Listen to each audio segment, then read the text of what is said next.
अपना विषय प्रारंभ करें। धन्यवाद प्रमोद कुमार जी, और आप सभी का मैं शुक्रिया अदा करना चाहूँगा कि SRO ने ये मुझे मौका दिया आपके साथ कम्युनिकेशन करने का। मुझे कुछ सवाल पूछे गए थे SRO की तरफ से, तो उन्होंने मुझे ये कहा था कि ये कैसे आपने शुरुआत की। तो जैसा कि उन्होंने जिक्र किया, मैं 1 मार्च 2002 को सेवानिवृत्त होकर पूना में सेटल हो गया। जिस जगह पे सेटल हो गया पानी की बड़ी तंगी थी, लोगों को पानी खरीदना पड़ता था। उस सोसाइटी, नई सोसाइटी थी, मुझे चेयरमैन बनाया गया, और वहां पे हमने देखा कि एक ही बोरवेल है, 57 फ्लैट्स है हमारे यहाँ पे, और वो बोरवेल हमें मुश्किल से आधा घंटा पानी देती थी। अभी सॉल्यूशन निकालना थोड़ा मुश्किल था, रोज 3 टैंकर हमें खरीदने पड़ते थे। उन दिनों में भी हमें महीने का बिल टैंकर वाटर का 25,000 रुपए आता था, काफी बड़ा अमाउंट था उस दिनों में भी। तो फिर मैंने ये सोच लिया कि जो भी कुछ देखा था, उस वक्त तक महाराष्ट्र में कहीं मल्टी स्टोरी कॉम्प्लेक्स पे ऐसा कोई प्रोजेक्ट नहीं किया गया था। तो खैर थोड़ी जानकारी इधर उधर से लेकर के एक टीम तैयार करके जून 2003 में हमने ये प्रयोग हमारी सोसाइटी पे किया। बारिश शुरू हो गई और हमने अपने, पता नहीं था ये पहला प्रयोग हम कर रहे हैं यहाँ पे, अपने यहाँ कितना सक्सेसफुल होगा कि नहीं आया, लेकिन धरती माँ और मदर नेचर ने हमें मदद कर दी और हमारा काम सफल कामयाब हो गया प्रयास। उसकी वजह से क्या हुआ कि हमारी जो बोरवेल उस समय 220 फीट पे थी और हमें आधा घंटा पानी मिलता था, वो अभी 8 से 9 घंटा पानी मिलना शुरू हो गया 2003 से ही। और हमने देखा कि ये तो बहुत ही अच्छा है। हमें उन दिनों में 26,000 रुपया खर्चा आया था, यानी कि जितना पैसा हम महीने का पानी का बिल देते थे उससे भी हमारा ये काम होने लगा। तो फिर मैंने कहा यार ये अच्छा है, अगर हम कर सकते हैं, एक सामान्य लोग कर सकते हैं ये चीज, तो क्यों नहीं बाकी लोग भी करेंगे और अपनी जो पानी की समस्या है, क्राइसिस है, उसको दूर करें। हमारे यहाँ क्या है कि हमारा जो छत है हमारी सोसाइटी का 3 बिल्डिंग है, उसका छत कुल मिलाकर के 12,000 स्क्वायर फीट का है, और उसके ऊपर से हमें तकरीबन 9 लाख लीटर सालाना बारिश, जितनी बार जब भी बारिश होती है तो सालाना वहां से हमें 9 लाख लीटर बारिश का पानी मिलता है। अभी सभी के घरों में मिलता है, ऐसी कोई बात नहीं है। वो कितने क्या होता है वो आगे चलकर मैं स्लाइड्स के माध्यम से आपको दिखाऊंगा, लेकिन इतना पानी हमारा हर एक साल, थोड़ा कम ज्यादा हुआ, किसी साल थोड़ा बारिश कम हो गया। पूना में 750 मिलीमीटर बारिश होती है औसतन साल में, तो कुछ कम ज्यादा भी हो जाता है, ऐसी कोई बात नहीं है। लेकिन उतना पानी जाने के बाद हमारा पानी का लेवल बढ़ने लगा और आज वो लेवल 60 फीट पे आया है। यानी कि जो भी एक मैंने देखा था, या अपनी सोसाइटी में हम सबको, सोसाइटी में खाली सोसाइटी के मेंबर मैं भी हूँ, मेरी फैमिली भी है, तो अब सबको ये जो समस्या आ रही थी वो समस्या पूरी तरह से दूर हो गई। फिर मैंने सोचा कि यार ये अगर हम कर सकते हैं तो सारे लोग क्यों नहीं कर सकते। तो इसलिए हमने घर पे ही एक छोटी सी फिल्म बना दी। मैं रिक्वेस्ट करूंगा कि अनिका जी से कि वो जो फिल्म दिखा दे तो लोगों को थोड़ा पता भी लग जाए कि क्या किया था हमने। दीपाली, अंकिता। यह ग्रीनलैंड 2 सोसाइटी भारत के पुणे शहर में विमान नगर।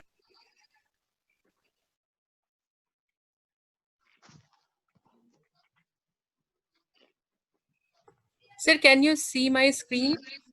I can see your screen, but I can't hear the voice. Okay, sir. Sound थोड़ा बीच में आया था शुरू में, फिर गायब हो गया। भाग में स्थित है। पुणे शहर के इस विभाग में पानी की काफी कमी है। इस सोसाइटी में 57 फ्लैट्स हैं। सोसाइटी के अंदर एक बोरवेल है। जब बिल्डर ने यह सोसाइटी 2002 में रहने वालों के सुपुर्द की, तब यह बोरवेल दिन में सिर्फ आधा घंटा पानी देती थी। पानी की यही कमी पूरी करने के लिए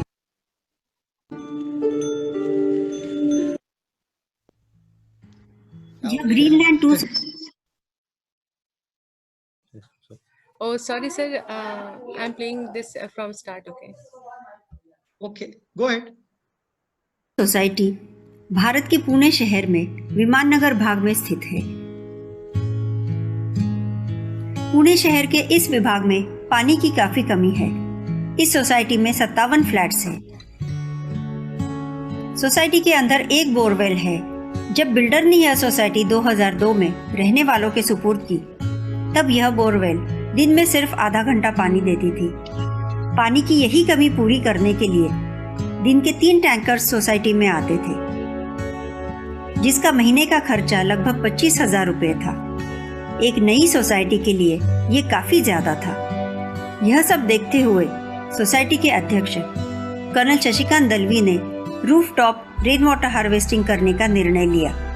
सोसाइटी का छत 12,000 स्क्वायर फीट का है। इतने बड़े छत पे अंदाजन 9 लाख लीटर बारिश का पानी एक साल में गिरता है। बिल्डिंग बनाते वक्त छत से जमीन तक बारिश का पानी जाने के लिए पाइप है। छत पे इस पाइप को जाली भी है। इन्हीं पाइप को जमीन से थोड़ा ऊपर फिल्टर लगाया जाता है और यह बोरवेल से जोड़ा जाता है। बारिश का पानी जाली और फिल्टर से होकर छन के सीधा बोरवेल में जाता है। ज़रूरत के मुताबिक बोरवेल से यह पानी मोटर की मदद से खींचा जाता है, जो पानी की टंकी में इकट्ठा होता है। रेन वाटर हार्वेस्टिंग के बाद यही बोरवेल अब दिन में 9 घंटे पानी देती है। अब सोसाइटी में पानी का एक भी टैंकर नहीं आता। सोसाइटी पूरी तरह से टैंकर मुक्त हो गई है। रेन वाटर हार्वेस्टिंग की वजह से जमीन के अंदर जो पानी के झरने हैं, उसका पानी भी बढ़ गया। इसका मतलब हमने अपनी और इस नैसर्गिक संपदा दोनों की मदद की है। अगर हमें अपने बच्चों की सचमुच फिक्र है, तो हमें यह संपदा बचानी और बढ़ानी होगी। धन्यवाद Ankita, thank you very much. Thank you, sir. Thank you. तो ये आपने देखा कि तकरीबन क्या होता है कि जैसा शहरीकरण होने लगा, तो जो शहर में जमीन खुली थी और एक जमाना था 50-60 साल पहले कि जो बारिश का पानी होता था, वो पानी 35%, 35% वो पानी भूजल में चला जाता था। और भूजल में जितने भी स्रोत है पानी के, उनको जीवन दान मिलता था, क्योंकि साल भर हम पानी खींचते थे। पानी की समस्या गंभीर है, इसलिए पानी भी खींचना पड़ता था।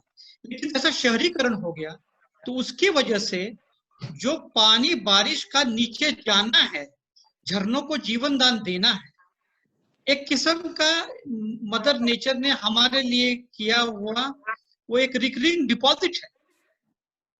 और वो डिपॉजिट जो बैंक है, वो नीचे है झरनों के रूप में। लेकिन हमने अगर उस अकाउंट से ही पैसे पानी के रूप में निकालना शुरू कर दिया और कुछ डालना छोड़ दिया, तो जाहिर है कि वो अकाउंट खाली हो जाएगा। वही हो रहा है।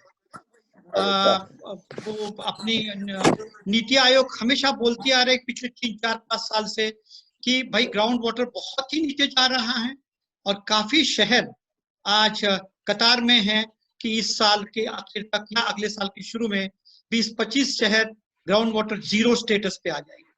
तो ये दूर करने के लिए हम क्या कर सकते हैं, ये देख लेते हैं। Can you share me the screen please?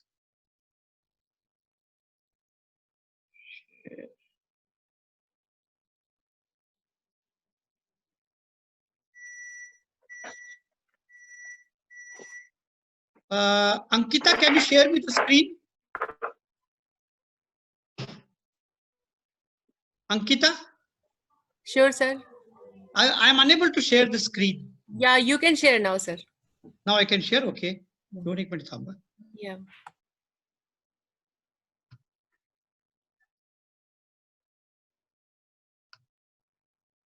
Can you see the slides? Yes, sir.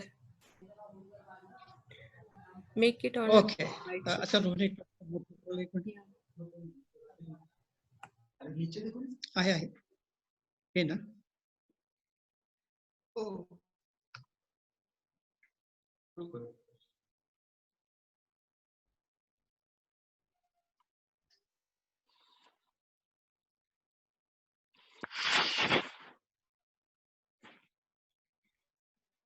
अभी हम थोड़ी सी अपने स्कूल के समय जाते हैं.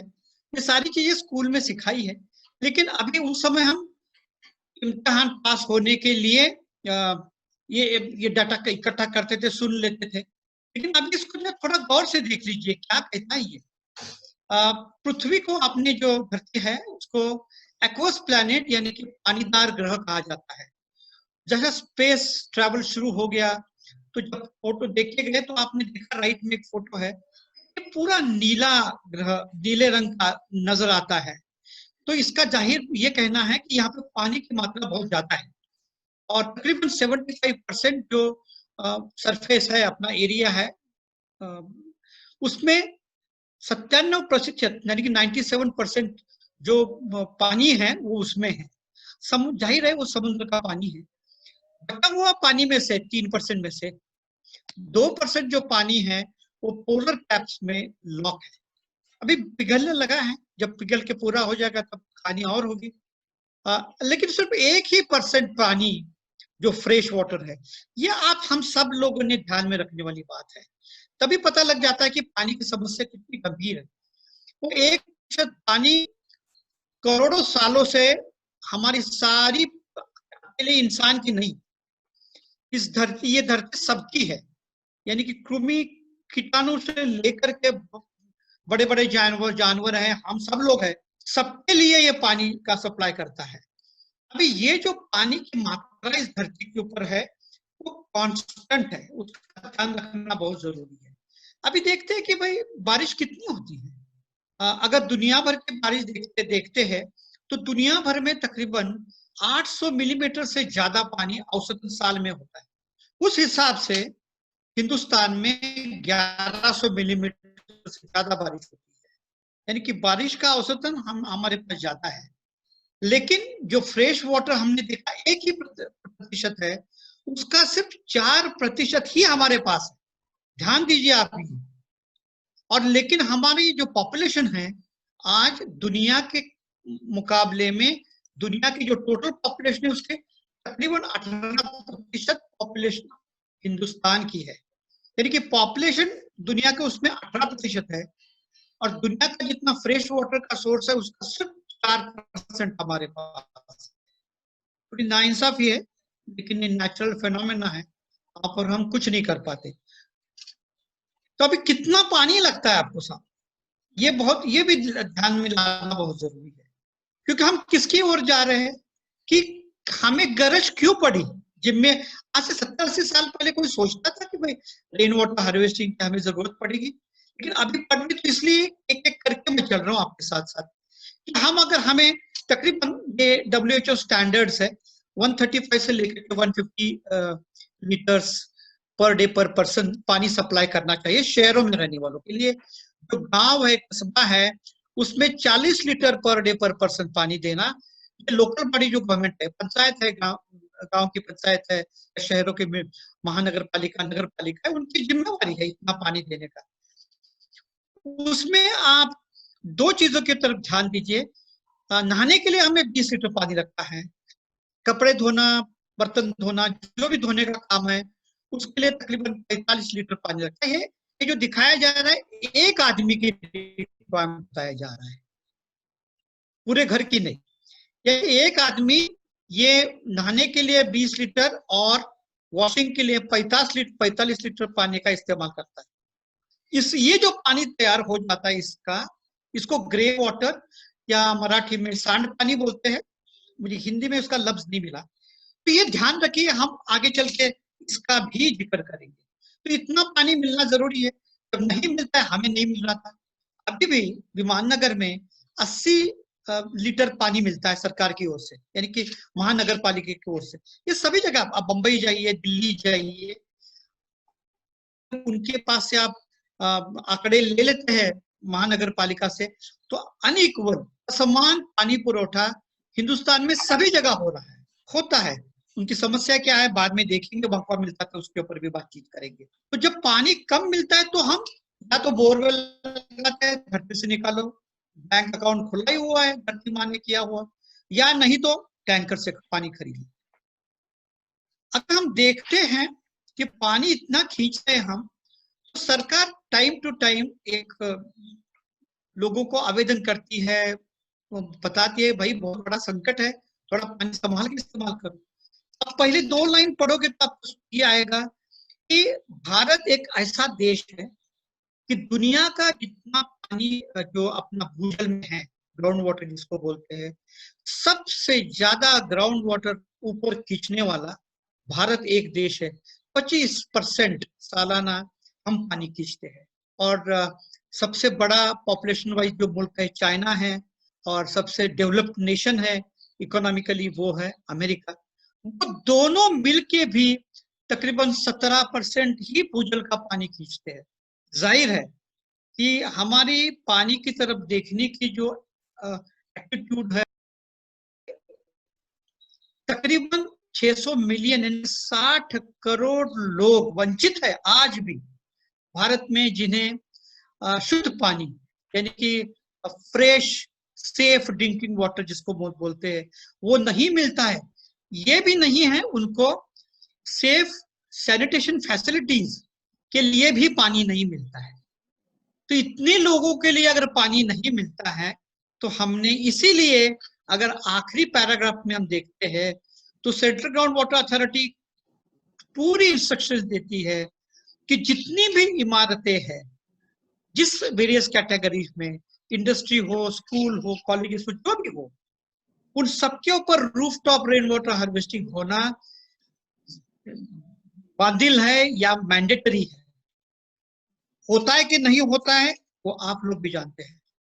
अभी हम जब देखते हैं कि पानी की तरफ आते हैं तो पानी, ये हम जब देखते हुए पानी है क्या, क्यों इतनी प्रॉब्लम आ रही है, तो जैसा कि शहर बढ़ते जाते हैं, पूना की बस थोड़ी सी कल्पना दे रहा है, आप अपनी जगह जाके पूछोगे तो आपको भी यही ऊपर नीचे करके यही मिलेगा। पूना की पॉपुलेशन जब भारत आजाद हो गया तो भारत के ऊपर आए हैं, तो भारत आजाद हो गया 1947 में, तब से लेकर के आज तक हिंदुस्तान की आबादी 100 करोड़ से बढ़ी है भाई साहब। दोस्तों 100 करोड़ का मतलब है देश को, इतने लोगों को एक तो 35 लीटर पर डे पानी देना, पर पर्सन पानी देना जरूरी है। उनकी अगर हेल्थ का ख्याल रखना है तो, यानी कि ये बहुत बड़ी अमाउंट है। पुणे का भी वही है, जब पहला सेंसस 1950 में पहला सेंसस हुआ तो 5,12,000 पुणे की आबादी थी, अभी तकरीबन 55 लाख है, यानी कि 10% बढ़ा। 10% पानी बढ़ा हमारा नहीं। एक शहर में पानी क्या, के पानी की जो संपत्ति है क्या होती है, सबसे पहले दुनिया भर में इस ग्रह की, ये पृथ्वी के ऊपर प्राइमरी पानी की संपत्ति है बारिश। वो बारिश तो कांस्टेंट है, थोड़ा बहुत ऊपर नीचे होगा।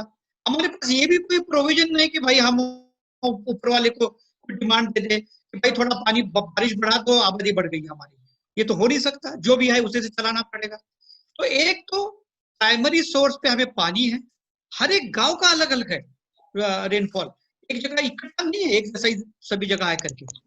दूसरा, हमारे पास नदियां हैं, ये नदियां जो बनी है नेचुरली, जो शुरू से बनती आ रही है, करोड़ों सालों से वही चल रही है हमारे पास। नदी है, तालाब है और भूजल। 1.5 घंटे बाद मिलता हूँ। तो ये जरूरी है ये देखना। तो ये देखते हुए जब हम किसी भी शहर में जाते हैं तो आबादी रोज बढ़ती है, तो वो महानगर पालिका है वो डोमेस्टिक सीवेज ट्रीट नहीं कर पाती, यानी कि हमारा मलमूत्र का जो है वो रोज का रोज ट्रीट नहीं होता है। ट्रीट ना होने की वजह से वो वैसे ही नदियों में छोड़ा जाता है। आप कभी भी नदी पे जाइए, बहुत गंदी बदबू आती है।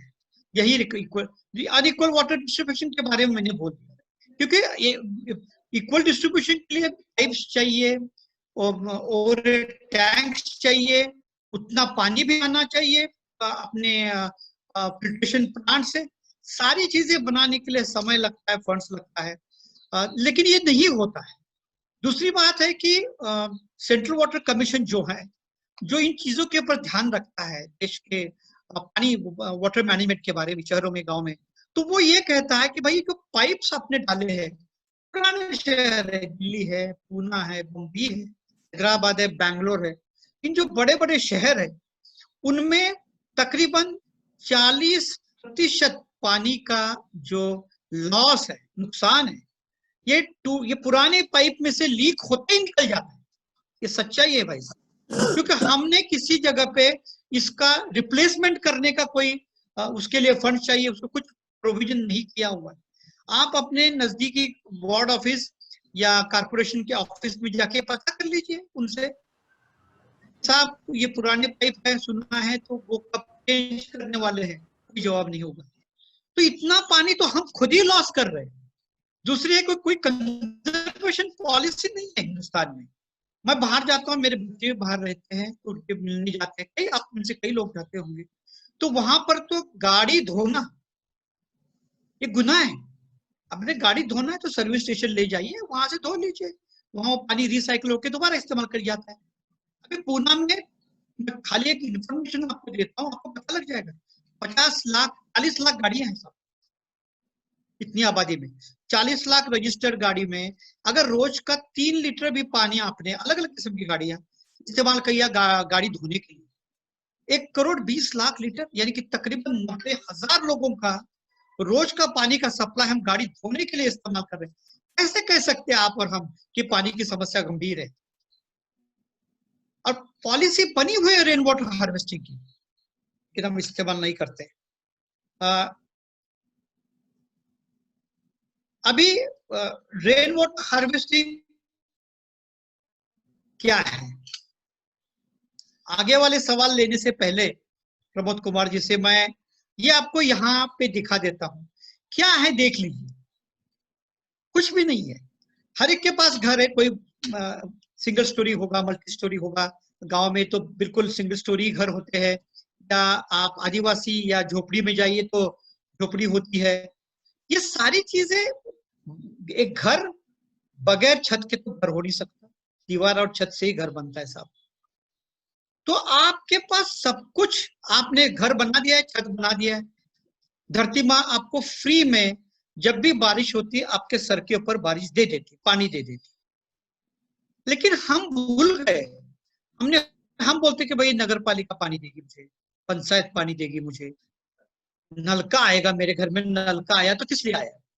तो नलके से पानी आएगा, नलके से पानी नहीं आएगा तो खरीद लो। लेकिन हम ये नहीं देखते कि यार माँ ने हमें, धरती माँ ने हमें पानी दिया छत के ऊपर, उसका इस्तेमाल क्यों नहीं करते?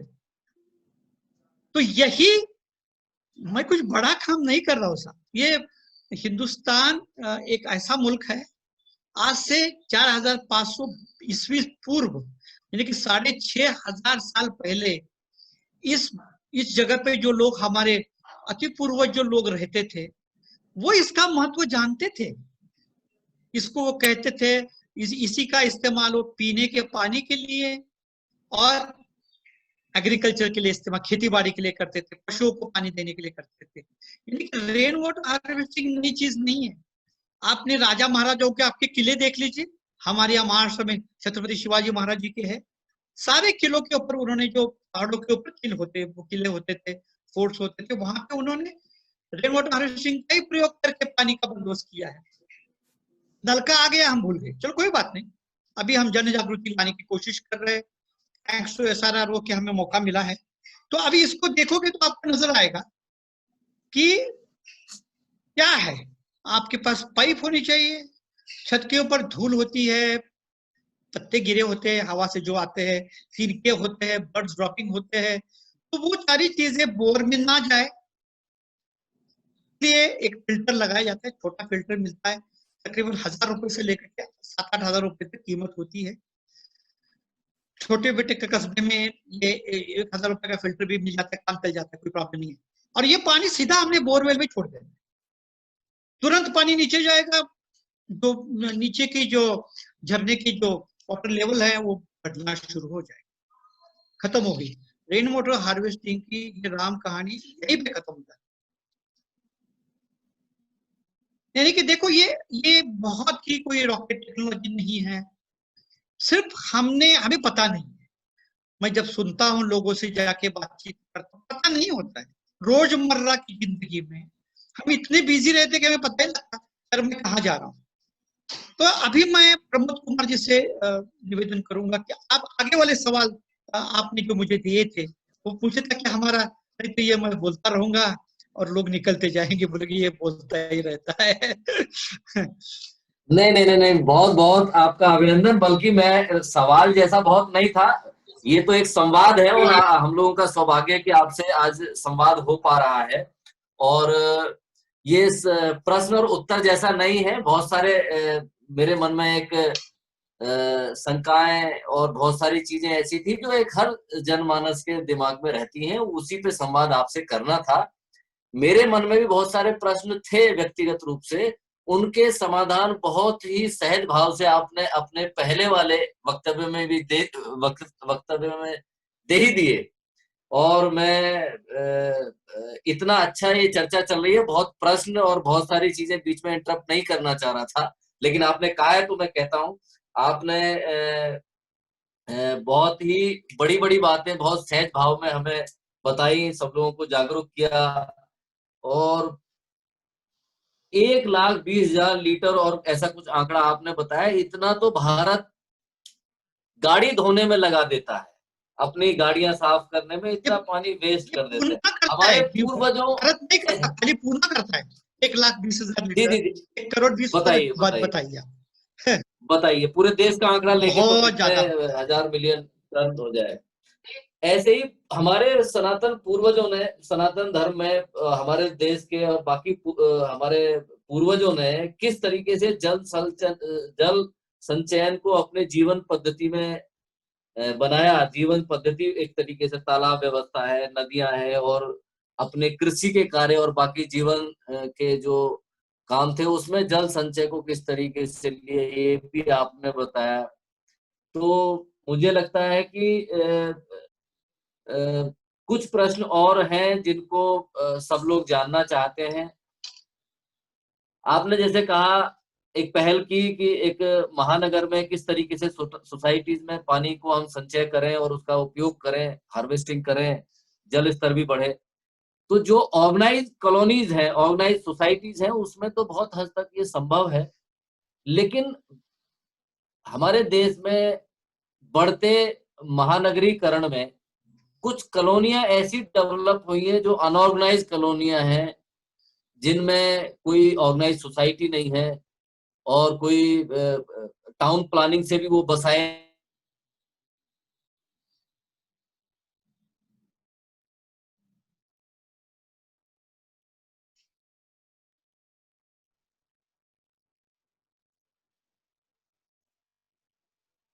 जी तो मैं अभी ये कहूंगा प्रमोद कुमार जी, अच्छा सवाल है बिल्कुल, कि तकरीबन 40% किसी भी शहर की आबादी स्लम्स में यानी झुग्गी झोपड़ी में रहती है।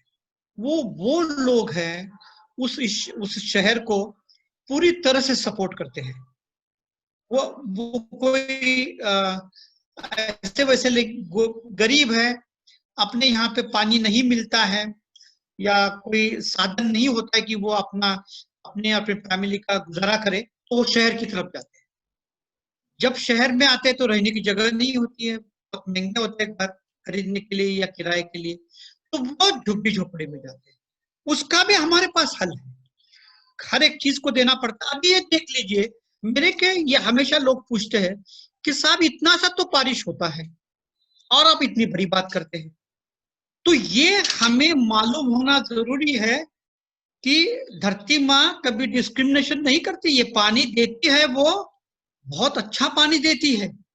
कल ही मेरा ये ऊपर के आप सारे देख रहे हैं पाछे, क्योंकि कल उत्तर प्रदेश में एक बहुत बड़ा संवाद था जिसमें मुझे भी बुलाया गया था, मुझे मौका दिया गया था। तो पूर्वांचल के बारे में वहां पे पानी की समस्या के ऊपर संवाद था। तो आप शुरू में देखोगे वाराणसी, मिर्जापुर, गोरखपुर कितना पानी है, पूना से भी ज्यादा पानी है, लेकिन पानी की समस्या गंभीर है। 4 साल पहले मैं लखनऊ गया था, लखनऊ कैंटोनमेंट में फौजियों उधर उन लोगों ने बुलाया था। तो वहां पे तो पानी का टेबल है ग्राउंड वाटर का 1800 फीट नीचे है। बहुत ही मैंने इससे पहले सुना नहीं रहा, तो मुझे आश्चर्य हो गया। और वहां पर भी बहुत अच्छी बारिश होती है। खैर काम शुरू हो गया, वहां पे अच्छा काफी काम चल रहा है। यहाँ पर भी आप अगर देखते हैं तो आप देख लीजिए हर एक जगह की अपनी अपनी रेन वाटर पोटेंशियल है, अपनी अपनी पानी की संपत्ति यूनिक है। और अब तकरीबन 800 से, मैं गांव में जाता हूँ वहां पर भी देखा, तकरीबन 800 स्क्वायर फीट से 1000 स्क्वायर फीट का झोपड़ी भी होती है, उतना तो उसका होता ही है। गांव में जाओगे 800 से 1200 स्क्वायर फीट का मकान होता है।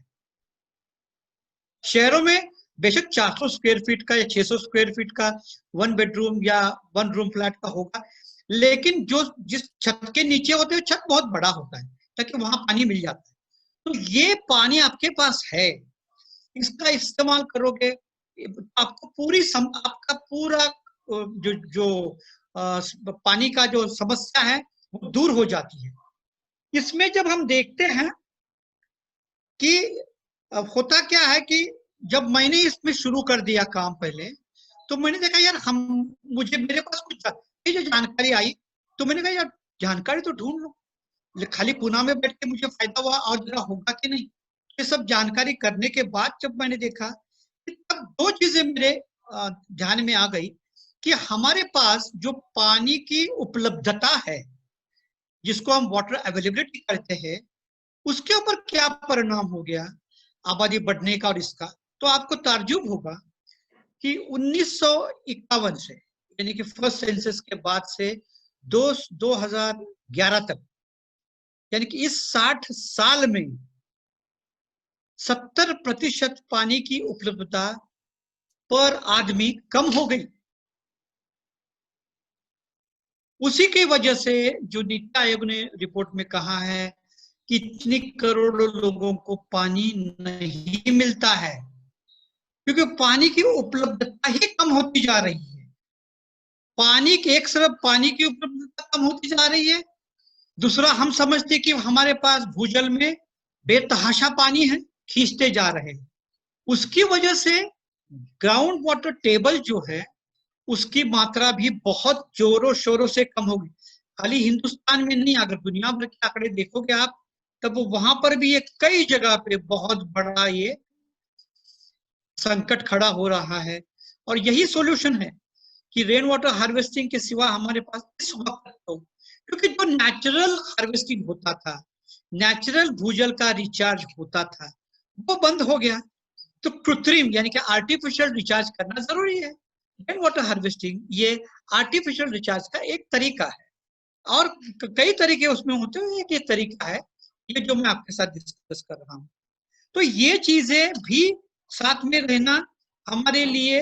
अच्छा, अभी क्या हो रहा है, जिस तरह से आबादी बढ़ रही है, आबादी बढ़ रही, तो एक आदमी को पूरा खाना, दिन भर का खाना देने के लिए आपको पता है कितना पानी लगता है?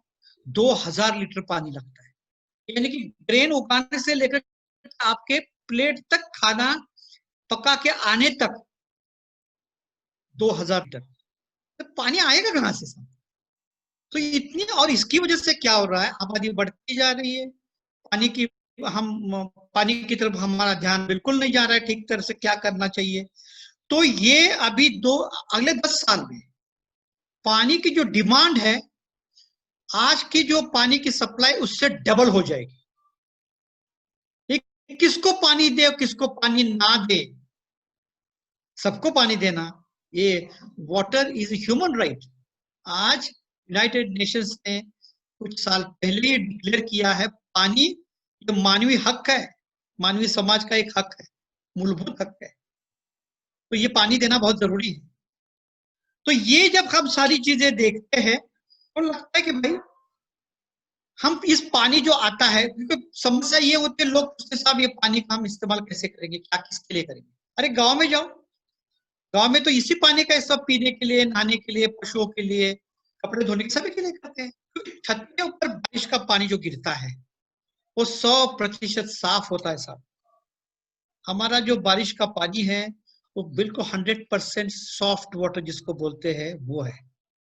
वो आपके छत पे गिरने के बाद हो सकता है उसमें कोई थोड़ी धूल जाए, तो कंटेमिनेट हो जाए, धूल है, तिनके है, और वो साफ करने के लिए हम आपको बोलते हैं कि फिल्टर लगाइए और वो फिल्टर से पानी साफ होकर चला जाए। तो ये जब साफ पानी आपके भूजल में जाएगा, भूजल का पानी आप गांव में जाते हैं तो डायरेक्टली बोर का पानी या कुएं का पानी जब पीते हैं, मैं भी पीता था, अभी भी गांव में जाते तो वही का पानी पीता, वो लोग पीते तो हमें पीने में क्या तकलीफ है साहब। तो वो पानी में एक थोड़ी सी आपको क्या बोलूं, थोड़ा सा हार्ड पानी होता है, वो उसकी टेस्ट थोड़ी सी अलग होती है क्योंकि उसमें सॉल्ट होते हैं। उस जगह में जो सॉल्ट है उस किस्म के सॉल्ट, वाटर सोल्यूबल सॉल्ट जिसको बोलते हैं हम, हमारे यहाँ फ्लोराइड ज्यादा मात्रा में है, पानी में वो पिघल जाता है और वो पानी के साथ रहता है। तो वो अगर आपके पास कुआं है, बोरवेल है, तो उसका पानी आप जरूर निकाल करके आपके शहर में, आपके गांव में, ये सरकारी लैबोरेटरीज होती है, वहां पे उसका टेस्ट करवा लीजिए, देख लीजिए। और साथ साथ कभी बारिश का पानी वो भी इकट्ठा करके उसका भी टेस्ट करवा लीजिए, तो लगता है आपको ये पता लग जाता है। धरती माँ कभी कोई कंटेमिनेटेड कोई चीज नहीं देती साहब, वो शुद्ध चीज देती है, हम ही उसको कंटेमिनेट कर दें। धरती माँ की तरफ से कोई गलती नहीं होती, वो कभी कर भी नहीं सकती। माँ है, माँ कभी क्या खिलाएगी लोगों को खराब चीज। तो ये पानी जो आता है उसका इस्तेमाल आप आराम से कर सकते हैं किसी भी उसके क्यों करना चाहिए पानी, रेन वाटर हार्वेस्टिंग अभी मैंने बता दिया। यानी कि रामायण पूरा राम की सीता कौन है पूरा कह दिया भाई। जरूरी है, आपकी जरूरत है, मेरी जरूरत है, दुनिया की जरूरत है, एग्रीकल्चर में चाहिए, इंडस्ट्री के लिए चाहिए या किसी के लिए चाहिए, बहुत जरूरी है ये। तो ये होना हमारे लिए अच्छा बारिश होता है, या अच्छी बारिश की वजह से ये अच्छा चल रहा है क्योंकि हमें बारिश मिलती है। तो हमने अपनी अगर कार्रवाई पूरी कर दी तो हमें कोई दिक्कत नहीं होनी चाहिए। मैं एक छोटी सी आपको इसमें का किस्सा बता दूंगा मेरा। 17 जुलाई 2017 में मुझे urban ministry of urban development पे पार्लियामेंट में बुलाया था। ये अपने ग्रुप ऑफ मिनिस्टर्स एंड कुछ एमपीज को एड्रेस करने के लिए, और सब्जेक्ट था कि मेट्रोपॉलिटन सिटीज में रेन वाटर हार्वेस्टिंग का कैसे किया जाए। बहुत बारिश हो रही थी उस दिन, हम टाइम के बिल्कुल पहले पहुंच गए थे, हॉल में बैठे हुए थे पार्लियामेंट के, और ये लोग लेट आते रहे, आधा पौना घंटे के बाद सुबह पूरे भीगे हुए थे। तो बातचीत चलते हुए करना साहब ये कब बंद होगा कि रास्ते पे पानी ही पानी, जो दिल्ली में रह चुके हो जानते हैं, बारिश आती है जोर के आती है तो रास्ते के ऊपर पानी ही पानी हो जाता है। मैंने कहा साहब आपका ही कानून है, आप ही नहीं फॉलो करते, छत का पानी रास्ते पे मत आने दो। तो बोलते कहाँ रोकेंगे, कहीं रोकने की जरूरत नहीं, उसको भूजल में जाने दो, भूजल की मात्रा बढ़ेगी और रास्ते पर जो पानी आता है ऊपर से वो नहीं आएगा, आपका फ्लडिंग अपने आप कम हो जाएगा। यानी कि रेन वाटर हार्वेस्टिंग का दूसरा और एक फायदा आपको नजर आया कि आपका भूजल का मात्रा बढ़ेगा, आपका पानी का संकट दूर हो जाएगा, और साथ साथ जो उस गांव में, शहर में जो बाढ़ आने का चांसेस बढ़ते वो कम हो जाएंगे। तो ये देखो कितना फायदा होता है हमारे लिए। तो हम क्या करते हैं भाई कि अभी अगर, लेकिन होता क्या है कि जब मैं पीछे देखता हूं 17 साल में, तो मैं देखता हूं कि इतने जगह गया, अभी 6 राज्यों में काम करता हूं, कर चुका हूं। तो मैं जब रूरल अर्बन एरिया में जाता हूं, सभी जगह यही समस्या है कि सरकार की पहुंच वहां नहीं हुई है, कि भाई सरकार ने ये नहीं बताया कि रेन वाटर हार्वेस्टिंग क्यों करना चाहिए, कैसे करना चाहिए, कहाँ लोग मिलेंगे। एक कौन कर सकता है? हम देखो, गांव में बेशक लोग अकेले करते हैं, मुझसे टेलीफोन पे सुन के कुछ लोगों ने किया है, तो ये बात नहीं कि नहीं कर सकते, हम कर सकते हैं। मैंने किया तो हमें गाइड करने के लिए कोई नहीं था। तो मैंने कुछ देखा था राजस्थान में, उसी का लेके थोड़ा सा जो इंजीनियर्स वगैरह इकट्ठा किए थे, उन्होंने टीम बनाई थी, उन्होंने थोड़ा गाइडेंस किया, हमने कर लिया। देखो सौभाग्य से हमारा सक्सेस हो गया। तो ये हमारे पास नहीं है। तो लोग जब सवाल पूछते हैं, वे कॉर्पोरेट सेक्टर हो, कॉलेजेस हो, पढ़े लिखे हो या गांव वाले लोग हो, गांव वाले भी पढ़े लिखे होते हैं, ये नहीं कह रहा हूँ, लेकिन डिग्री के हिसाब से गांव वाले थोड़े कम होंगे, शहरों में ज्यादा होगा। तो वो भी जब कहते तो सुनते तो बोलते साहब ये तो हमने करना चाहिए, इतना आसान है। यहाँ पे सरकार का रोल आता है कि सरकार ने क्या करना चाहिए। लोग पूछते हैं मुझे कि साहब इसमें सरकार की भूमिका क्या रहेगी। सरकार ने कानून बना दिया, बहुत अच्छा। 1980 से लेकर के 2000 तक 20 साल का एक बहुत बड़ा अभियान चलाया था पार्लियामेंट ने सेंट्रल ग्राउंड वाटर बोर्ड के थ्रू, जिसके थ्रू उन्होंने बताया था कि उस समय जितने 600 डिस्ट्रिक्ट थे, जिले थे हिंदुस्तान में, उसकी भूजल की मात्रा कैसी है, उनकी क्या क्या चीजें वो बता दो। 20 साल के बाद उन्होंने रिजल्ट जब पुटअप किया तो बताया 80% जो जिले हैं वो वाटर क्राइसिस में है। अगर इतनी बड़ी मात्रा में, कम ज्यादा में क्यों ना हो, लेकिन है उन वहां पे क्राइसिस। महाराष्ट्र के सारे जिलों में यही प्रॉब्लम है।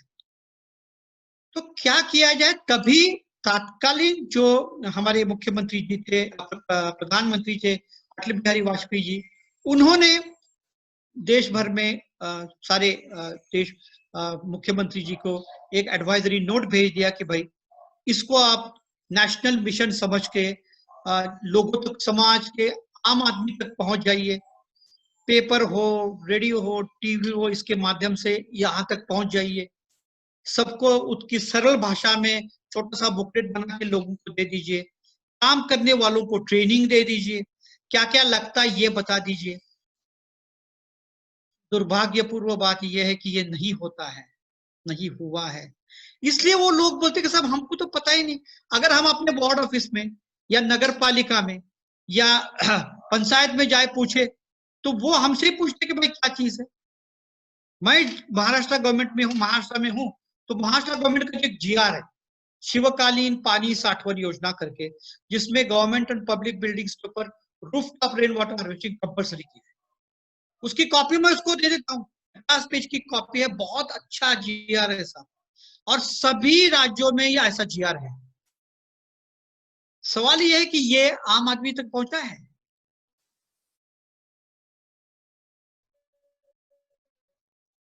नगर पालिका क्या है, यही करना पड़ता है कि नहीं किया है। लोगों को पहचाना।